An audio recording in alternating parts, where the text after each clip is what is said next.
bernaung di KDBK Profesi Pendidikan.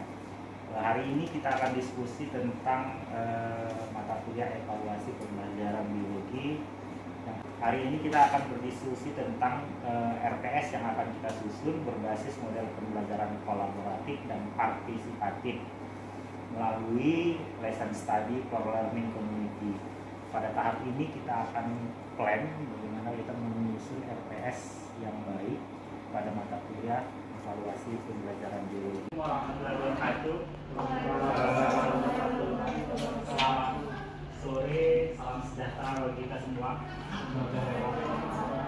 Terima kasih sudah bisa hadir untuk tatap muka pada pertemuan kegiatan.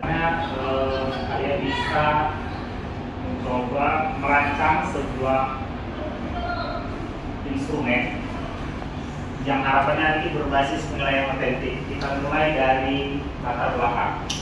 Harapannya nanti kalian sebagai calon guru perlu mengetahui kemampuan siswa, baik itu dari segi pengetahuan, sikap, keterampilan, yang sebenarnya sebagian hasil belajar untuk memberikan tindakan yang tepat pada proses pembelajaran berikutnya.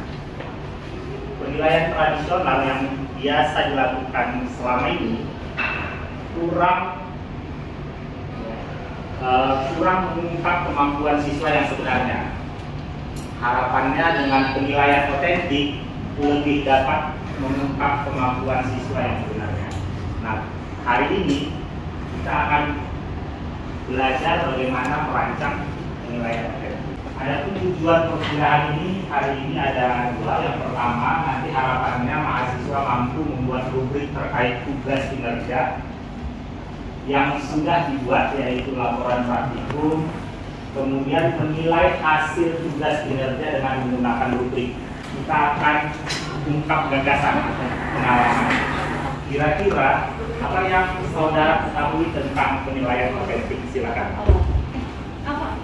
Ya, silakan. Menurut saya Kak, yang saya tentang penilaian otentik adalah sebuah kegiatan penilaian yang diperoleh dari proses dan hasil, bukan hanya dari hasilnya saja. Namun kita sebagai guru harus mengetahui bagaimana proses dari sang anak untuk menghasilkan sesuatu itu. Baik. Menurut saya Yulia Fadila, menurut saya penilaian otentik itu ya penilaian yang menempatkan pada benar tadi dikatakan saudara Manda, dia menempatkan pada proses berlangsung pembelajaran sampai dengan hasil pembelajaran. Namun dia tidak lagi seperti penilaian tradisional tadi Pak, seperti latar belakang tadi, di mana siswa itu dituntut hanya mengingat dan menghafal. Namun dia difokuskan siswa itu harus terampil Pak, menggunakan skillnya seperti itu Pak, harus terampil seperti itu. Oke, harus terampil. Baik, dua jawaban teman-temannya sudah sangat baik. Kita simpan dulu ya. Kita masuk ke pertanyaan berikutnya. Apa yang saudara ketahui tentang rubrik? Ya, silakan. Jadi rubrik itu merupakan fasilitas dari bagaimana kita bisa menilai secara otentik kegiatan itu. Jadi merupakan fasilitas yang digunakan untuk umpan balik. Ketentuan untuk menilai, boleh. Ada lagi? Ya, silakan. Sama yang dikatakan Diman tadi, rubrik itu adalah fasilitas untuk menilai, di mana berupa huruf, kata, kalimat atau bagian dari teks yang menurut tradisional ditulis atau dicetak dengan menggunakan tinta merah atau perangkat. Oke, baik. Dari tiga pendapat teman-temannya kita skip dulu, kita lanjut yang berikutnya. Kira-kira apalah kaitan penilaian otentik dengan rubrik? Dan ya penilaian otentik itu tadi kan bagaimana apa satu gitu yang diatur selama pembelajaran dari berlangsung sampai dengan selesainya itu Pak hasilnya. Nah, rubriknya ini panduan seperti tadi Pak, panduan dan alat yang sudah didesain dulu sama gurunya gitu untuk menilai bagaimana proses pembelajaran itu yang berlangsung seperti itu Pak. Baik, kita masuk ke aplikasi. Saya akan bagikan, ini ada laporan praktikum mahasiswa. Nanti setiap orang saya kasih waktu satu kelompok satu. Silakan setiap kelompoknya menentukan nilainya. rentang nilai yang mau diberi adalah 10 sampai 100.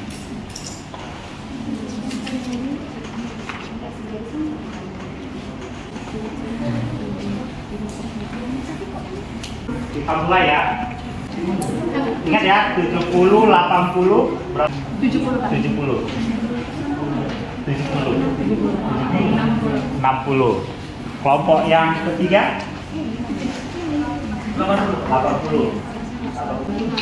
40 ini kira-kira kenapa berbeda? Ada yang ngasih 80, ada yang 60, ada yang 40, ada yang 85. Kira-kira kenapa? Ya, silakan. Oke, tidak ada alat untuk menilainya. Kira-kira? Tidak ada acuan yang apa saja yang harus dinilai. Tidak ada acuan. Sekarang kita akan merancang sebuah rubrik menilai praktikum. Ini satu kelompok ya. Nanti yang pertama tentukan terlebih dahulu berapa aspek yang akan mau dinilai.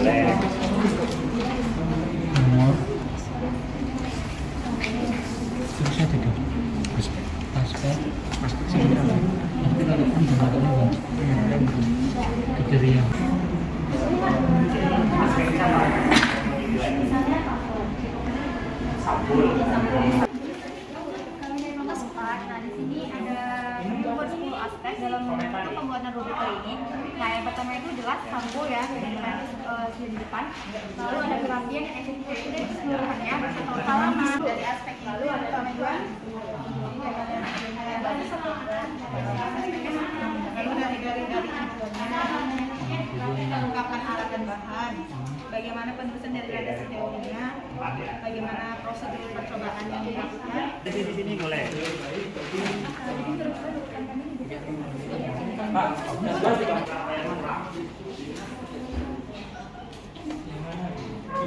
Tugas berikutnya adalah silakan rancang rubrik dari setiap aspek yang dibuat. Kalau tadi aspeknya ada 10, silakan buat rubriknya. Contoh 1, untuk nilai 1 pada aspek tersebut, kira-kira apa yang sampai level keempat ya, sampai yang baik, bisa kita kasih skor 4, apalah yang harus terpenuhi dari setiap aspek itu bisa kita kasih 4.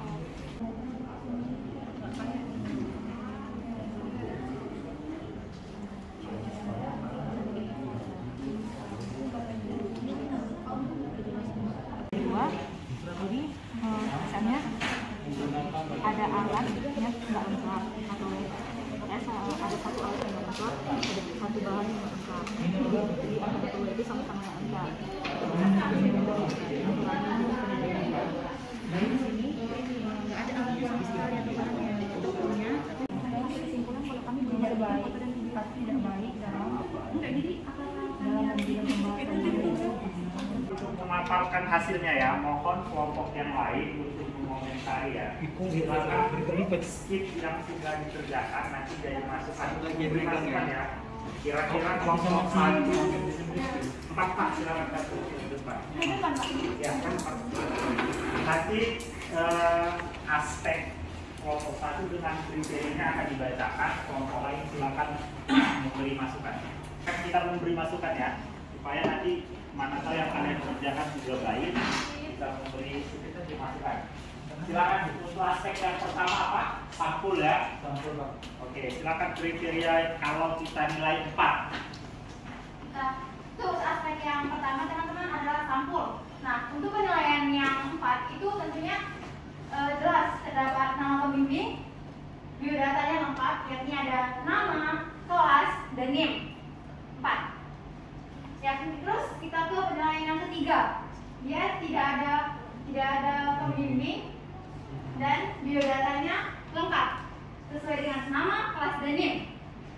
Nah, yang kedua itu tidak ada pembimbing dan biodatanya itu tidak lengkap. Salah satu dari nama, kelas, dan NIM itu tidak tertulis di dalamnya. Nah, lalu yang pertama itu hanya ada nama dan NIM. Nah, untuk yang aspek kedua itu kira-kira ada masukan untuk kita buat kriteria aspek upper Ya, silakan. Jadi menurut saya Pak, masukan di poin keempat itu dari kriteria yang keempat itu seharusnya lengkap, ada bagian logo, foto, nama prodi, fakultas, universitas itu tahun gitu. Kalau misalnya hanya penilaiannya identitas sama nama pemilih, rasa saya tidak lengkap gitu. Oke, ada yang lain? Ya, plus untuk kelompok.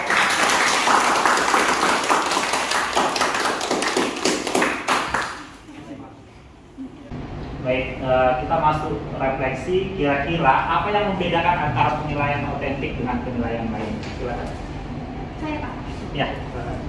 Menurut saya Pak, yang membedakan antara penilaian autentik ini dengan penilaian lainnya, misalnya penilaian dalam ranah kognitif Pak. Nah, penilaian dalam ranah kognitif itu kan kita nggak menilai prosesnya bagaimana Pak, langsung hasilnya. Penilaian saya ketika anak-anak dapat ujian, nih nilainya 80, ya udah 80 berarti dia nggak, seorang guru itu nggak mengetahui bagaimana prosesnya, mau dia mencontoh atau yang lainnya, karena kan sesuai ranahnya kognitif. Kalau misalnya dalam penilaian autentik ini dia tidak hanya hasilnya saja, tapi kita mengetahui bagaimana si proses anak itu untuk mencapai hal tersebut. Baik. Apa yang harus diperhatikan guru saat menyusun penilaian otentik yang sudah kalian alami? Rubriknya Pak, aspek-aspek penilaian rubrik, kriteria rubrik ini. Ya. Coba, kira-kira apa yang perlu diperhatikan? Ya.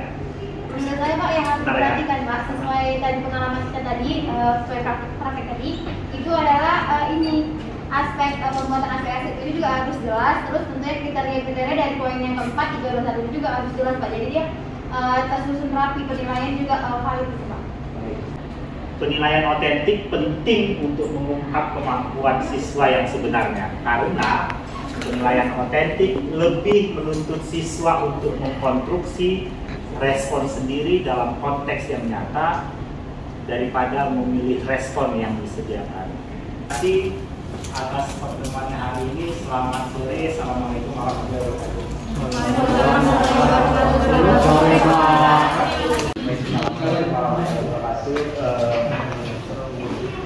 Tadi sudah kita lakukan kegiatan proses belajar mengajar, mungkin ada masukan dari rekan-rekan sejawat dan mahasiswa kira-kira tentu banyak kelemahan ya. Karena kan memang ini udah expert dari awal ya. Jadi memang apa yang dilakukan itu memang sesuai dengan yang dikonsepkan. Interaksi antara dosen dengan mahasiswa berjalan dengan lancar sesuai dengan tujuannya. Misalkan pada tahap koneksi itu benar-benar terjadi koneksi. Kalau menurut saya, artinya ketika dosen berusaha mengungkapkan gagasan awal, muncul gagasan itu. Ya, terlepas kemudian pada akhirnya perlu dibentuk kembali, ya itulah fungsi dari itu kan. Kemudian mungkin yang dari alokasi waktu ya, sepertinya tadi kayaknya waktunya molor ya. Molor atau bisa dibalik nih antara yang kegiatan 1 dengan 2. Kegiatan 1 itu kan dia mahasiswa mengamati dan menilai ya. Di situ alokasinya agak banyak, sementara kayaknya nggak sampai 10 menit sudah kelar. Baru yang kedua itu pada saat merancang rubrik justru alokasinya sedikit, 25, tapi implementasinya kan lebih. Mungkin bisa ditukar aja alokasinya. Ketika misalnya kita menyampaikan mekanisme, kalau saya bilang itu kan mekanisme yang gimana, dijelaskan dengan baik itu aja sih. Ini kan model pembelajaran kan hybrid, ada yang di rumah, jadi pembelajaran yang di rumah itu terabaikan, cuma jadi nonton bioskop mungkin dia. Ini apa bisa interaksinya nggak ke situ ya? Nggak ke situ, padahal tujuan dari awal memang kan di rumah juga ada. Saya malah nggak tahu kalau ada itu. Iya. Makanya nggak ada masuk-masukan. Itu pesanan terakhir.